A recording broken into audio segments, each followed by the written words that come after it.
یه لحظه صبر کن. اگه فکر میکنی قوی ترین صدای زن دنیا سلن دیونه، امروز میخوایم درباره زنی حرف بزنیم که نه تنها رقابت میکنه، بلکه تو اوج صداش مثل انفجار میره هوا.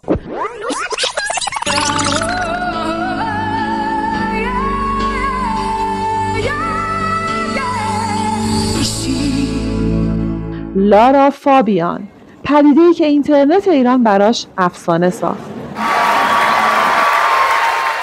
فریادی که نه فقط گوش بلکه قلب رو میلرزونه، یا تو اون نقطه اوج آخر، جایی که فکر میکنی صداش باید از کنترل خارج شه، اما نه، دقیق تر میشه، تمیزتر میشه، وحشی تر میشه، انگار همه احساسات یه آدم توی یه نوت فشرده میشه.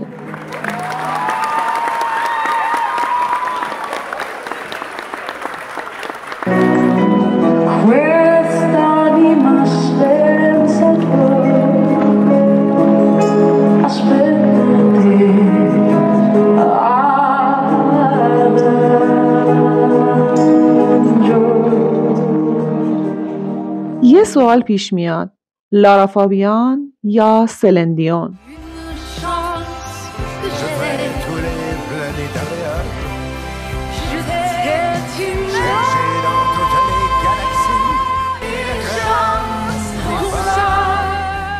سلن دیون صدای ثابت، قدرتمند، شفاف، اصلاً نمیلرزه.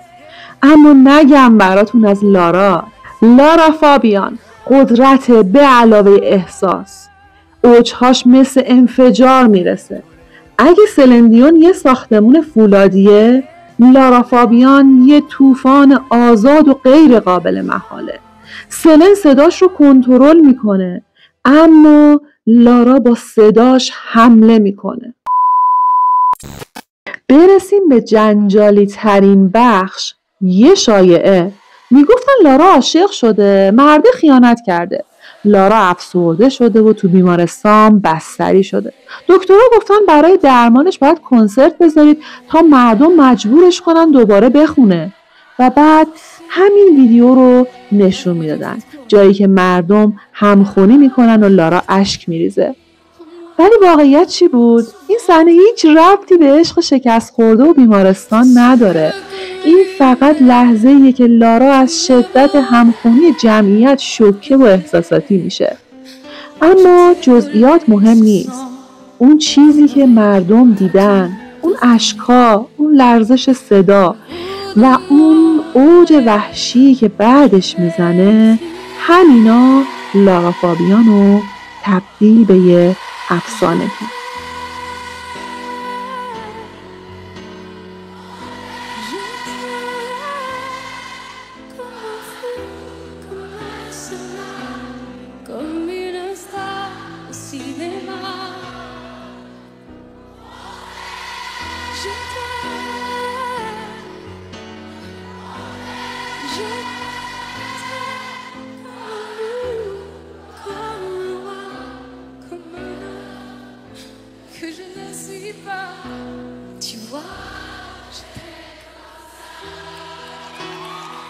شاید دلیل این که مردم اینقدر براش داستان میسازن اینه که صداش شبیه آدمای معمولی نیست، شبیه یه ساز نیست، شبیه یه انسان هم نیست.